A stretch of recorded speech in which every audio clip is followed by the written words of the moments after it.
모세가 굿수 여자를 취하였더니 그 굿수 여자를 취하였으므로 미리암과 아론이 모세를 비방하니라.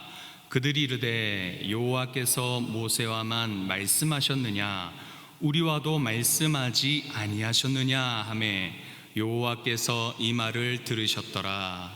이 사람 모세는 온유함이 지면의 모든 사람보다 더하더라.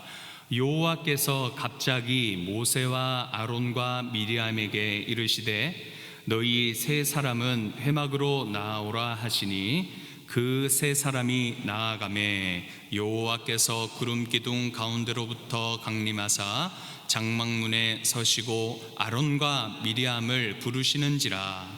그 두 사람이 나아가매 이르시되 내 말을 들으라. 너희 중에 선지자가 있으면 나 여호와가 환상으로 나를 그에게 알리기도 하고 꿈으로 그와 말하기도 하거니와 내 종 모세와는 그렇지 아니하니 그는 내 온 집에 충성함이라.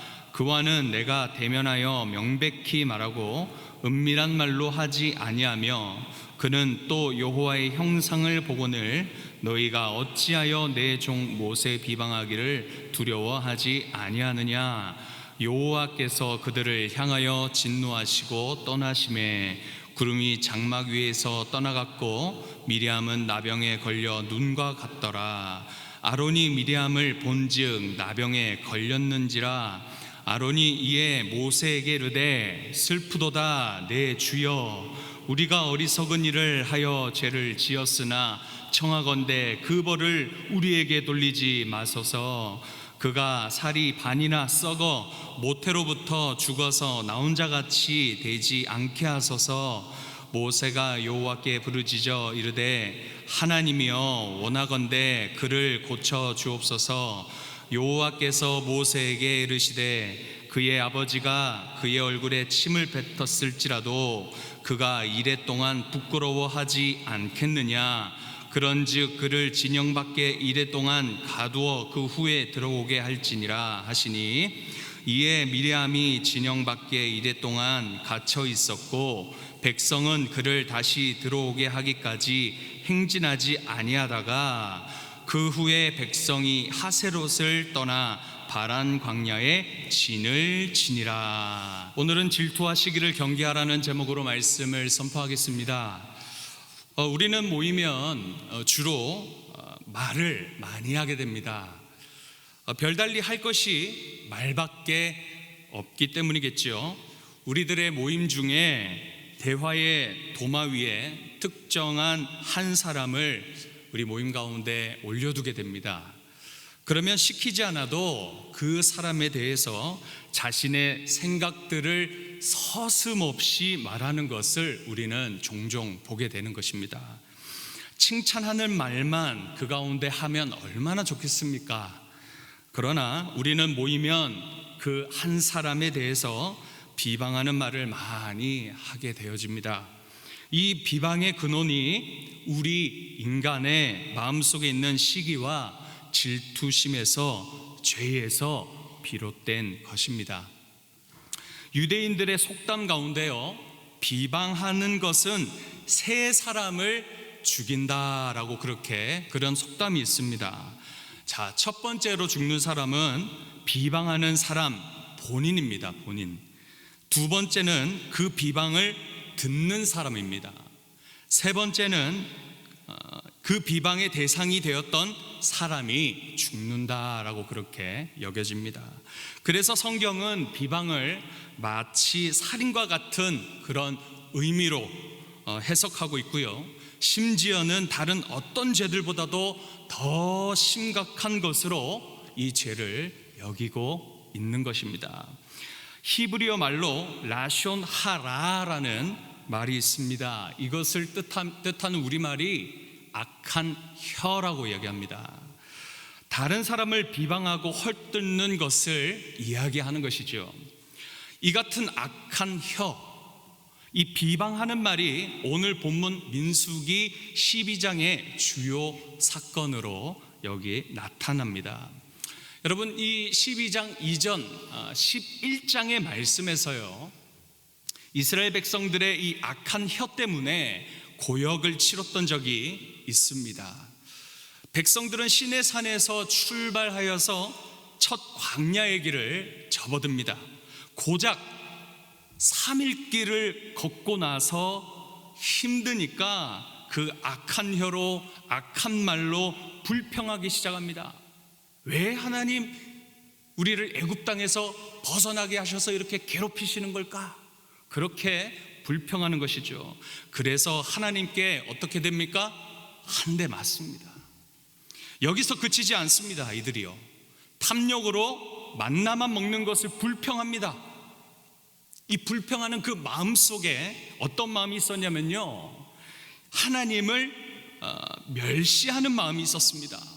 그러면서 모든 백성이 회막문 앞에 자기 그 집 앞에 나와서 목 놓아 울고 불고 난리가 났습니다. 이 모습을 지켜보는 내내 꾹꾹 눌러왔던 이 모세가 이제 참다 못해 터져버린 것입니다. 그래서 민수기 11장 11절에서 15절 말씀을 보시면, 제가 간단히 말씀드리면 하나님께 토로하고 있습니다. 탄식하면서 어떤 말을 하냐면, 이 젖먹이 아이 같은 백성들을 어찌하여 하나님 내게 맡기셨습니까? 내게 너무나 고된 짐입니다. 홀로 감당할 수 없습니다.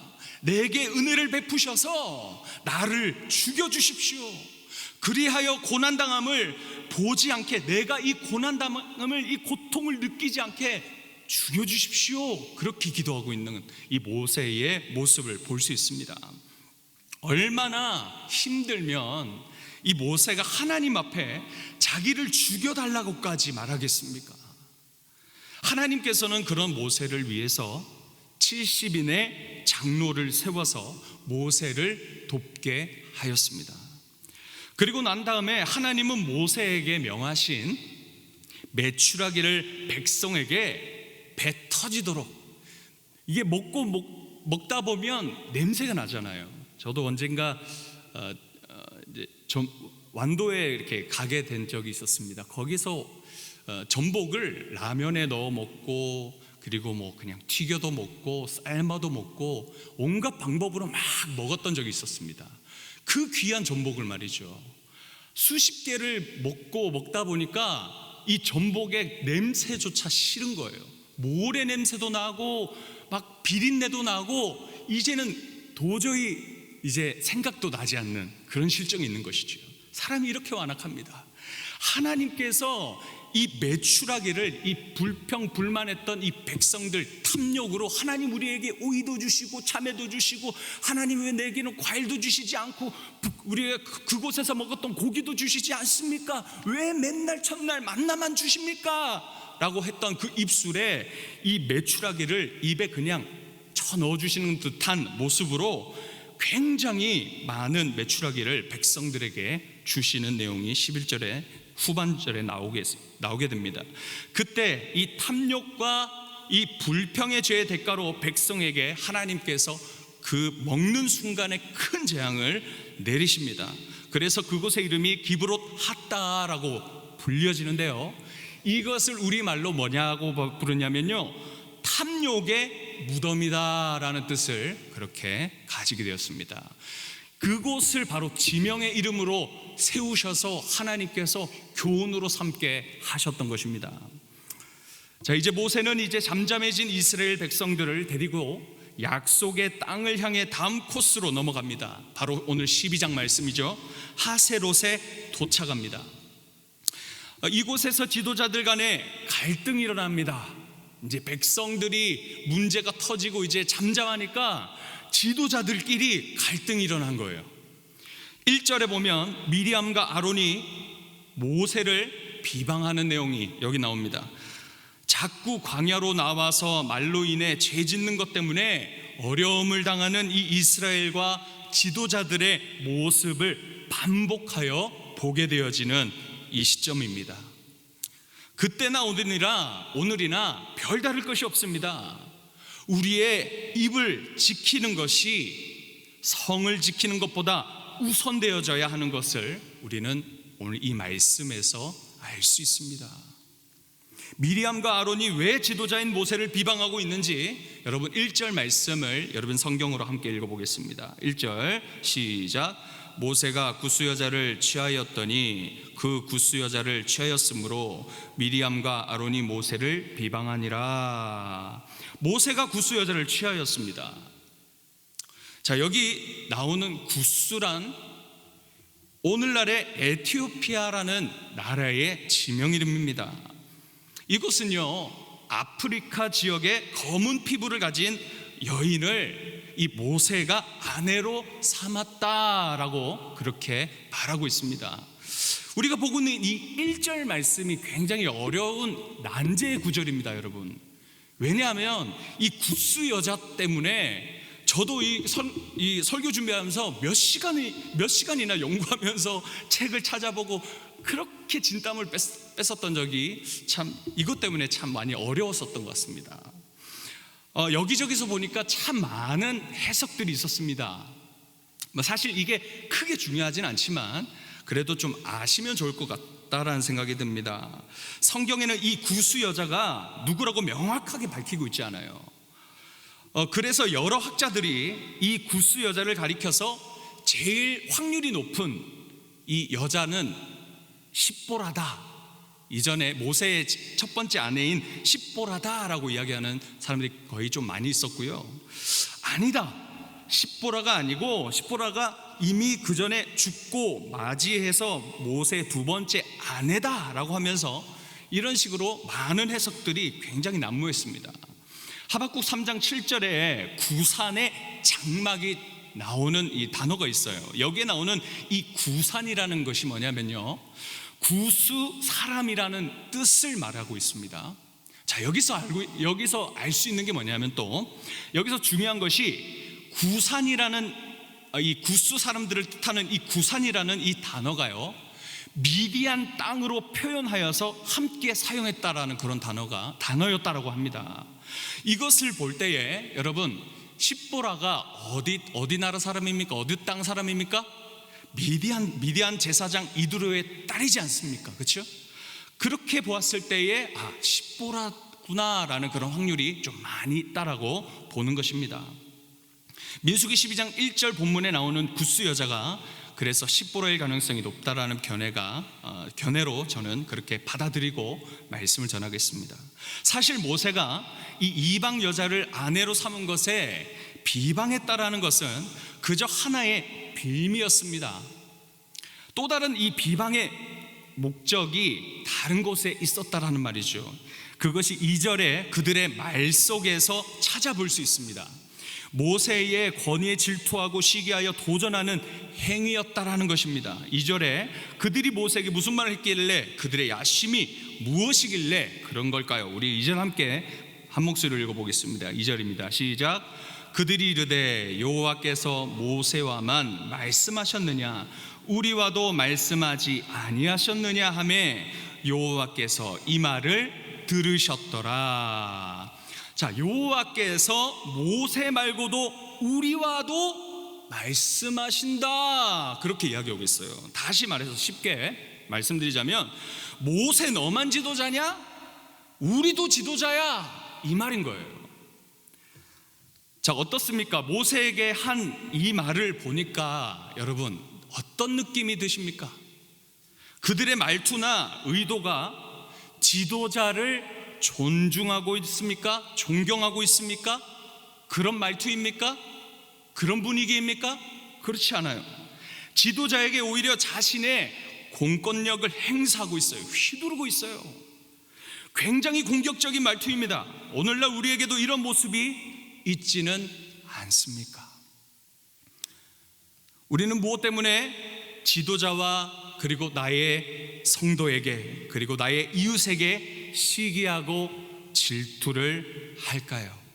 저는 간단히 3가지로 좀 준비해 봤습니다. 첫 번째는 우리가 왜 그들에게 시기하고 질투하냐 하니까 상대방에 대한 높은 기대치 때문입니다.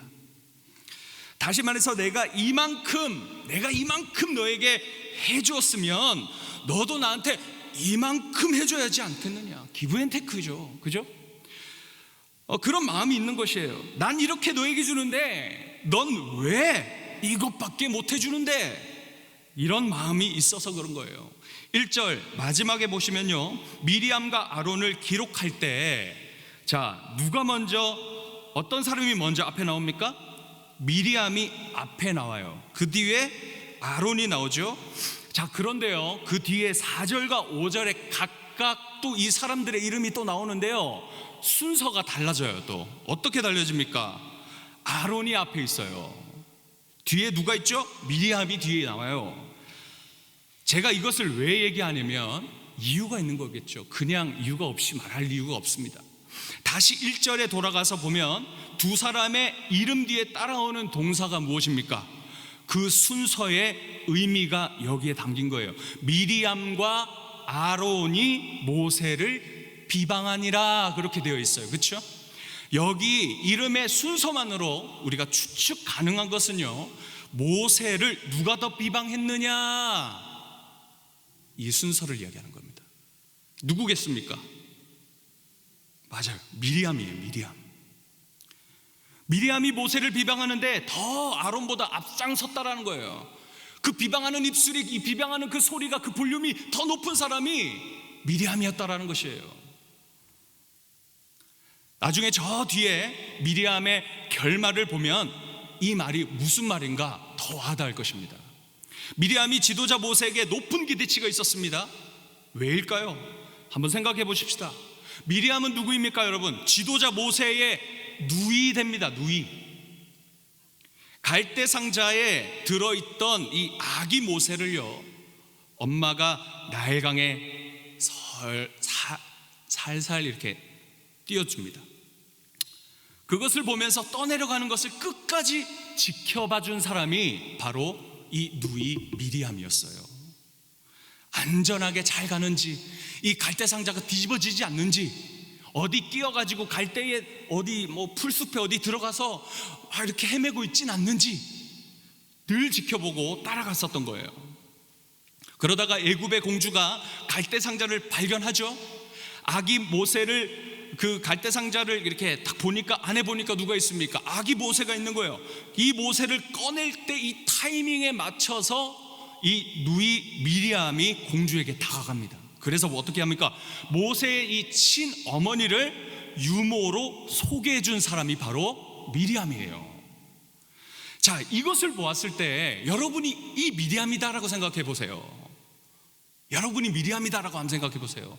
그러면 내 동생 이 지도자 모세를 대하는 여러분의 마음이 어떻겠습니까? 그것을 한번 느껴보시라는 거예요. 좀 바라는 마음이 있지 않을까요? 좀 나도 좀 이 지도자의 그 권위의 한 조각이라도 내가 좀 더 받고 싶지 않을까요? 내가 너 살렸잖아. 내가 너 생명의 은인이잖아. 내가 너에게 이런 은혜를 많이 베풀었잖아. 그런 마음이 있지 않았었을까요? 그래서 이런 큰 자부심이 이 미리암에게 있었을 겁니다. 그리고 이스라엘의 위대한 지도자로 올라간 것도 자신의 덕분이다라고 그렇게 생각하고 있었을 거예요. 그러니 미리암이 늘 모세에게 기대치가 높아져 있는 거예요. 조금만 잘못하거나 뭔가 내가 원하는 만큼 해주지 않으면 섭섭한 거예요. 스스로 괴롭히는 거예요, 자기 마음을요. 모세가 이방인 구스 여자를 아내를 삼으니까 이방 여자가 권력을 취하는 것 같을 것입니다. 내 자리가 뺏기는 것 같았을 것입니다. 구스 여자가 십보라라면 장인 이드로의 말대로 모세가 어떻게 하여 1000부장, 100부장, 50부장을 세우는 것을 봅니다. 와, 내 권위가 점점 뺏겨지네? 이런 생각도 들었을 것 같아요. 하나님께서 모세를 위해서 70인의 장로들을, 리더를 계속 세워가고 있어요. 자, 이것을 보는 이 미리암과 아론, 이들의 마음이 어땠을까요? 자신들이 설 자리가 없는 거예요. 점점 마음이 조급해지는 것입니다. 그들도 사람이니까 권력에 욕심이 생겼던 것입니다. 이전에 아론은 모세가 시내산에 하나님을 만나러 올라가 내려오지 않으니까 백성들이 두려운 거예요. 애굽 사람들이 쫓아올 것 같아요.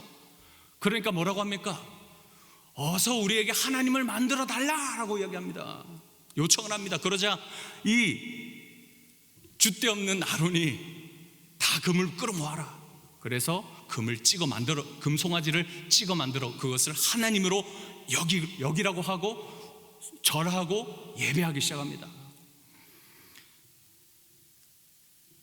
이런 우상 숭배에 일조하여 크게 실수했던 아론이었습니다.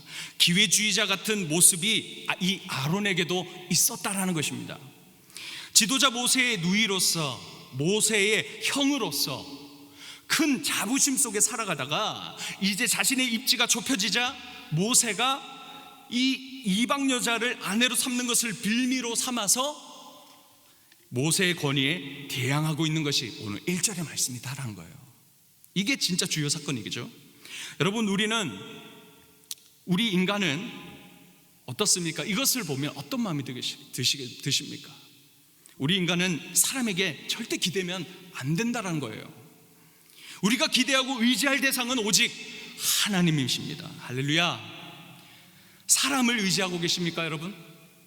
어떤 사람에 대해서 높은 기대치를 가지고 있습니까? 그것 때문에 실족하게 되는 것입니다. 그것이 여러분을 쓰러지게 만드는 것입니다. 그것 때문에 공동체가 어려워지게 되고요, 시기하고 질투하는 것입니다. 서로 미워하고 나중엔 법대로 가자, 거기까지 나아가는 거예요. 사람은 기대조차 할 가치도 없는 존재예요. 오히려 사랑해야 할 대상이 바로 우리 사람이라는 겁니다. 이것을 기억하십시오. 하나님만 의지하고 하나님만 따르시고 하나님 한 분만 기대시는 우리 성도님 모두가 되시길 소망합니다. 우리는 왜 지도자와 나의 성도와 이웃에게 시기하고 질투하는 걸까요? 두 번째는요, 그 상대방과 너무 가깝게 지내서 그런 것 같습니다. 독일의 철학자 쇼펜하우어가요 쓴 우화에 고슴도치 딜레마라는 이야기가 있습니다. 많이 아실 수도 있겠고요, 또 모르실 수도 있겠지만, 대략 이런 내용이에요. 어떤 사람이 추운 겨울밤에 이 고슴도치 떼를 자기가 만든 우리 안에 다 집어넣었답니다. 따뜻한 자리를 차지하려고 이 고슴도치들이 모두가 따뜻한 자리를 차지하려고 서로 막 싸우다가 서로 가시에 찔려 아파하고 피도 흘리고 그러다 보니 다 흩어진 거예요. 너무나 추운 겨울인데 이렇게 흩어지다 보니 다음날 아침에 이 고슴도치들이 어떻게 돼 있었습니까? 다 얼어 죽어 있는 거예요. 피도 막 흘려져서 그렇게 죽어 있었다, 그런 이야기입니다. 우리의 시기와 질투의 가시는 서로를 이렇게 아프게 할 수 있다는 겁니다. 이것이 바로 공동체의 어려움이 문제가 되어진다는 겁니다. 서로 상처받지 않으면서 적당한 거리를 유지하게 되면 여러분 어떤 줄 아세요? 너무나 적당해서 문제가 되고요, 정말 적당해야 그 온기가 느껴지는 거예요. 이 적당한 거리를 유지하게 될 때 서로의 온기를 느낄 수 있습니다. 여러분의 가까운 지도자나 여러분이 가까이 하고 싶은 그 성도나 여러분이 가까이 하고 싶은 그 이웃에게 시기와 질투의 가시로 피 흘리게 하지 마시고요, 예의의 옷을 입으십시오. 따뜻한 온기를 유지해 주십시오. 그것이 우리가 해야 할 그런 예수 그리스도의 사랑의 모습이 아닐까요? 세 번째, 우리는 왜 지도자와 성도와 그리고 이웃에게 시기하고 질투하는 걸까요? 세 번째는요, 궁극적으로 우리는 교만하기 때문입니다. 모세와 더불어 미리암과 아론은 같은 입장에 무엇입니까? 미리암 선지자입니다. 아론 제사장이에요. 대제사장. 같은 이 모세와 똑같은 영적인 계열의 선 사람들입니다. 그럼에도 불구하고 이들은 만족하지 않았습니다. 감사하지 않았습니다. 적대적인 감정을 모세에게 내비쳐서 모세의 권위에 공격한 것입니다. 하나님은 지도자 모세에게 하는 이 비방의 소리를 모두 들으셨어요. 2절 말씀 후반절 보시면요, 자, 제가 2절 말씀 다 읽어보겠습니다. 그들이 이르되 여호와께서 모세와만 말씀하셨느냐 우리와도 말씀하지 아니하셨느냐 하매 여호와께서 이 말을 들으셨더라. 그렇습니다. 하나님은 우리의 모든 말들을 듣고 계세요. 우리는 어때요? 하나님 우리의 말을 전혀 안 듣고 계신 것처럼 우리는 말하고 있어요. 너무 당연하게 비방들 하고 있어요. 미워하고 있어요. 남의 욕을 하고 있어요. 판단하고 있는 것이 바로 우리들이라는 거예요. 마치 하나님이 없는 것처럼.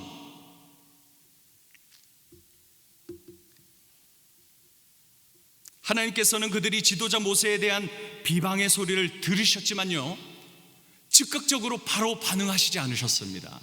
하나님은 그러면 언제 반응하시는가? 그걸 한번 머리에 속에 넣어 보시고요, 말씀을 계속 한번 보시겠습니다. 자, 모세가 자신에 대해 시기하고 질투하는 비방의 태도에 대해서 어떻게 반응하는가부터 우리 함께 좀 보겠습니다. 그때부터 하나님께서 반응하기 시작하셨던 거예요. 그러면 모세가 어떻게 반응했길래 하나님이 움직이셨는가? 그걸 한번 봅시다. 3절입니다. 우리 같이 한번 여러분이 읽어주십시오. 시작.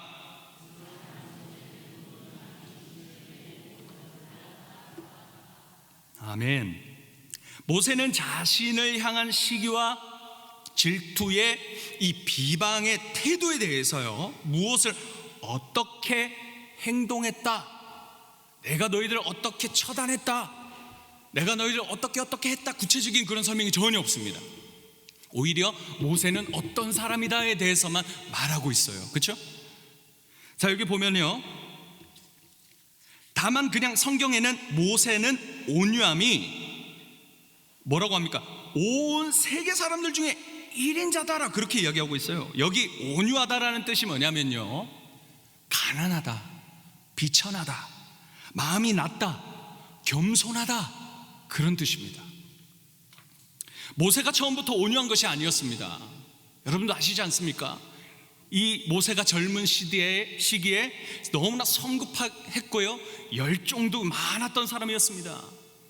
그런 그 성격이 사실 이 나이를 먹는 이 시점에서도 그래도 그 마음이 여전히 있었어서 하나님께서 이제 돌을 치지 말라고 하셨는데 돌을 쳐서 그렇게 하나님의 말씀을 불순종했던 그런 모습들도 있긴 하지만, 이 모세가 처음부터 온유하지 않았다는 것은 이 젊은 때에 자기 민족 히브리인을 괴롭히는 이 군사를 죽이는 일이 있었었고요, 출애굽 이후에 시내산 아래의 금송아지 사건 때 이것을 본 모세가 하나님께 받은 이 십계명 돌판을 던져서 깨부수기도 했습니다.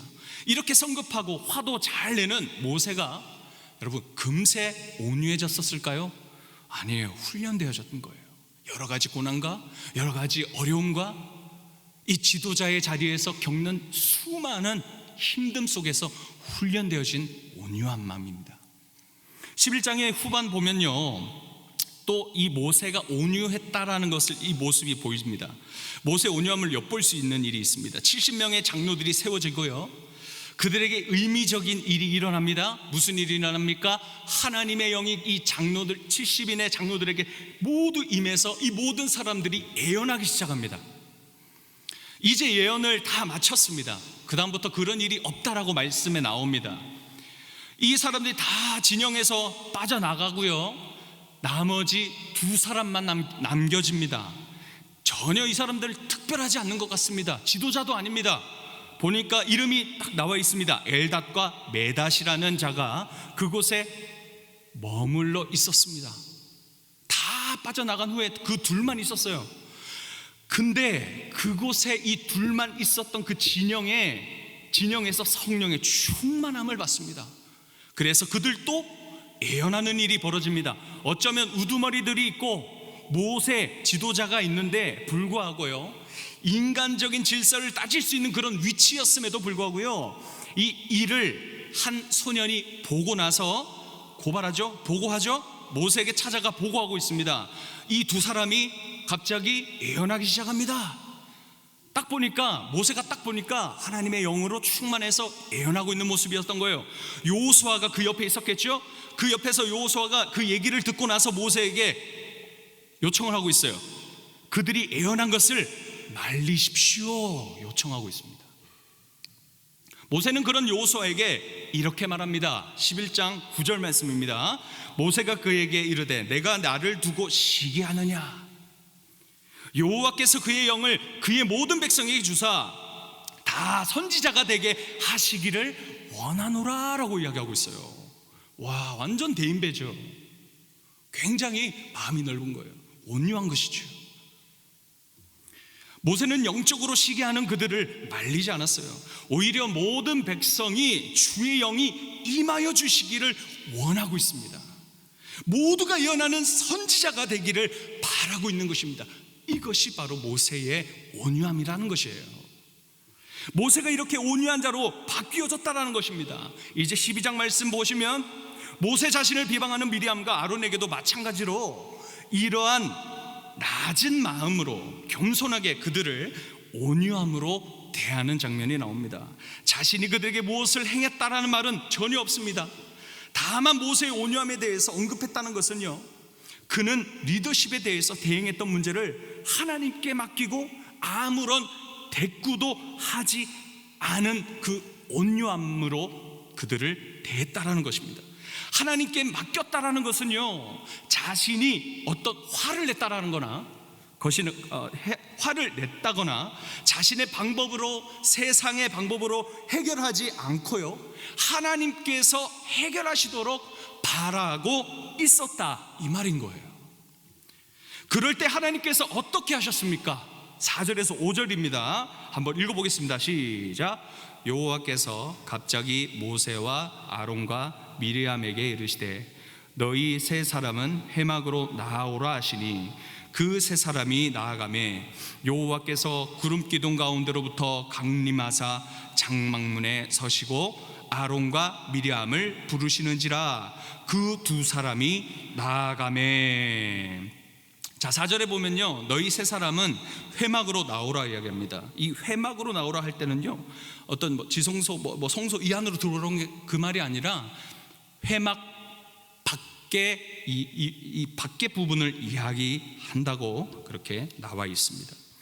자, 그들을 이 회막 밖으로 그렇게 나오게 하십니다. 왜냐하니까 그 뒤에 미리암이 어떻게 됩니까? 하나님께서 그에게 치셔서 나병을 걸리게 하시죠. 이 진영 안에는 거룩해야 됩니다.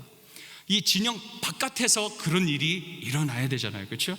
자, 내가 온유하면, 자, 다시 이들이 다시 온유함에 대해서 지금 나누고 있는데요. 그러니까 하나님, 이 모세가 온유하니까 하나님께서 일하기 시작하는 거예요. 내가 하지 않고 하나님께 맡겨드리니까 하나님께서 움직이기 시작하시는 거예요. 내가 해결하지 않으니까 하나님께서 해결사가 되어주셔서 해결해 주시는 모습이 4절에서 5절까지의 말씀에 이렇게 나오고 있습니다. 내가 온유하면 되는 겁니다. 여러분의 심령이 하나님 앞에 비천한 마음으로, 그런 심정으로, 하나님 앞에 가난한 심정으로, 하나님 앞에 겸손하게 우리가 뭔가 하려고 하면 하나님은 아무것도 안 하십니다. 내가 못할 때, 내가 안 할 때 그때 하나님께서 역사하시는 거예요. 내가 움직이지 못할 때 하나님이 대신 움직여 주시는 겁니다. 이것이 바로 온유한 마음이요, 하나님을 움직이게 하는 마음이다라는 겁니다. 하나님께서 질투와 시기하는 그들을 불러서 6절에서 8절에 보시면요, 그들에게 직접 하나님이 모세에 대해서 대신 변론해 주는 모습이 보여집니다. 하나님께서 아론과 미리암을 대조하면서, 비교하면서 아론과 미리암과 그리고 이 모세를 대조하면서 이 모세는 너희와 다르다, 이 모세는 내가 직접 만난다, 명확하게 얘기도 한다, 이는 신실한 나의 종이다, 그렇게 말씀합니다. 그리고는 그들을 향해서 진노를 바라시고 떠나십니다. 그러면서 10절에 미리암이 나병에 걸리고 말죠. 12절에서 아론이 간곡히 모세에게 간구하듯 미리암의 모습은 어떤 모습과 같았습니까? 바로 유산한 아기의 모습과 같았다라고, 이렇게 처참한 모습이었다라고 이렇게 이야기하고 있습니다. 그렇게 하면서 이 아론은 눈치가 참 빠릅니다. 바로 회개하죠. 하나님 앞에 모세에게 뭐라고 합니까? 주여. 그렇게 낮은 자의 마음으로 나오게 된 것입니다. 이것은 이토록 하나님께서 시기와 질투하는 입술, 리더십에 대항하고 원망하는 자를 대하시는 하나님의 반응인 것입니다. 하나님은 모세의 문제에 개입하셨습니다. 그리고 미리암과 아론의 죄를 드러내셨습니다. 모세를 변호해 주셨습니다. 그리고 모세를 비방했던 자들로 그 죄를 깨달아 알게 하셨습니다. 이 깨달아 알게 하시는 방법은 다양하게 그들에게 맞는 방법으로 다루시죠. 그렇게 하여 회개케 하고 돌아오게 하십니다. 어떤 자에게요? 모세처럼 온유한 자에게요. 용서하는 자에게, 사랑하는 자에게요. 하나님께서 왜 미리암에게 나병을, 그리고 아론에게는 회개의 기회를 한 번 더 주셨을지는 하나님의 주권에 달려 있어요. 미리암이 나병이라는 도구를 통하여야만 깨달아 알기 때문에 하나님께서 나병을 주실 수도 있을 거고요. 아론은 단지 옆에서 미리암의 이 나병 걸린 것을 보기만 해도 지레 겁먹고 하나님 앞에 그냥 바로 나와 회개할 것을 알고 계셨을 수도 있습니다. 출애굽 당시 바로의 마음을 완악한 마음 그대로 두신 것이 아님에 그런 것처럼 이들을 대하지 않음에 더욱 감사해야 할지도 모르겠습니다. 온유한 자 모세는 자신을 비방했던 그들을 위해서 용서하는 마음으로 미리암을 위해 기도합니다.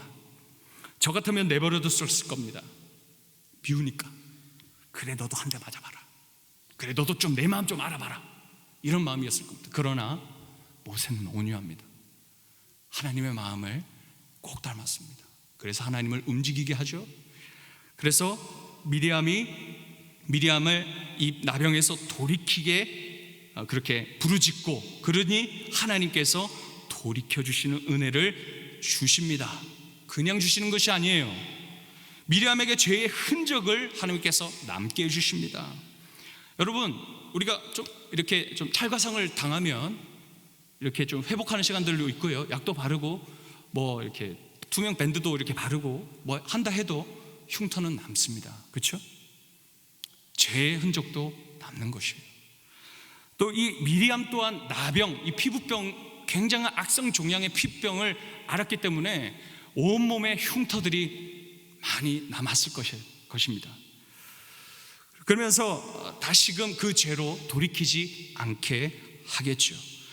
하나님께서는요, 그런 죄의 흔적을 남게 해주셨고요, 그냥 낫게 하시지 않으시고 그냥 용서만 하신 것이 아니라 7일 동안 진영 밖에 있다가 정결케 되는 그렇게 시간들을 가지라고 말씀합니다. 이런 시간을 통해서 자신을 돌아보며 회개의 시간을 가지는 겁니다. 미리암이 7일간 진영 밖에 갇혀 있다가 나올 때까지 하나님은 어떻게 하셨는지 아세요? 뒤에 말씀 보면 55절 16절에 보면요, 아무도 나아가지 못하게 하셨어요. 함께 기다리라고 하셨어요. 미리암이 다시 돌아오기까지 내버려 두지 않은 거예요. 미리암을 용서해 주신 거예요. 미리암을 기다려 주신 것입니다. 그 미리암이 다시 돌아오기까지 하나님께서 기다려 주신 겁니다. 저는 이것을 보면서 마음에 참 감동이 있었습니다.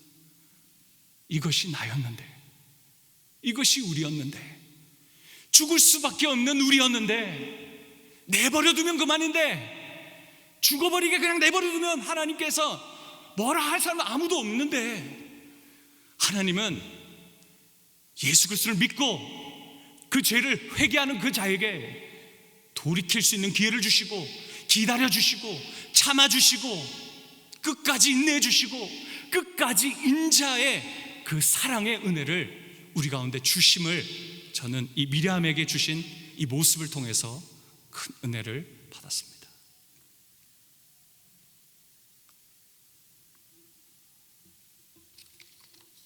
하나님은 죽을 수밖에 없는 우리를 끝까지 이렇게 기다려 주시는 분이십니다. 또다시 기회를 주시는 분이십니다.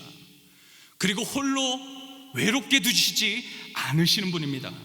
이 고통의 7일의 시간을 홀로 버티지 않도록 모든 백성이 함께 기다리게 하셨고요, 그곳에서 나와 함께 약속의 땅을 향해 나아간다는 것을 보면서 하나님이 세우신 공동체는 하나이고 가족이다라는 것을 여기서 보여주고 계십니다. 말씀을 맺겠습니다. 모세는 아론과 미리암이 경쟁심과 시기심으로 자기의 영적 권위에 도전했지만 온유함을 잃지 않고 끝까지 그들을 사랑하여 대하였습니다. 자기가 무슨 일을 해결하지 않으려 할 때 하나님께서 해결해 주시는 은혜가 그에게 있는 모든 문제를 해결해 주시는 은혜가 그에게 있었습니다. 누군가가 우리를 이기려 들고 있습니까? 누군가가 여러분을 비방하고 있습니까? 누군가가 여러분을 괴롭히고 있습니까? 그럴 때 우리는 모세처럼 온유해져야 할 때입니다. 그래서 하나님께 모두 맡겨드림으로 용서하고 그들을 위해서 기도해 주시는 그런 예수 그리스도의 마음, 온유한 마음, 겸손한 마음, 가난한 마음을 지니신 우리 성도님 모두가 되시길 축복합니다. 기도하겠습니다. 하나님 감사합니다. 주 예수 그리스도의 이 마음을 담게 하여 주십시오. 하나님과 동등됨을 취하지 않고 자기의 몸을 버리고 십자가에 지시고 자기의 모든 권위를 내려놓으시고 비우시사 인간의 모습으로 오신 예수 그리스도를 보며 온유하신 하나님 예수 그리스도를 우리가 본받아 나를 힘들게 하고 비방하고 나를 미워하는 그 사람까지도 끝까지 사랑할 수 있는 용기를, 믿음을 허락하여 주옵소서. 우리가 온유할 때 주님 대신 일하여 주시는 주님을 볼 수 있는 은혜가 우리 가운데 있게 하옵소서. 감사드리고 예수님의 이름으로 기도합니다. 아멘.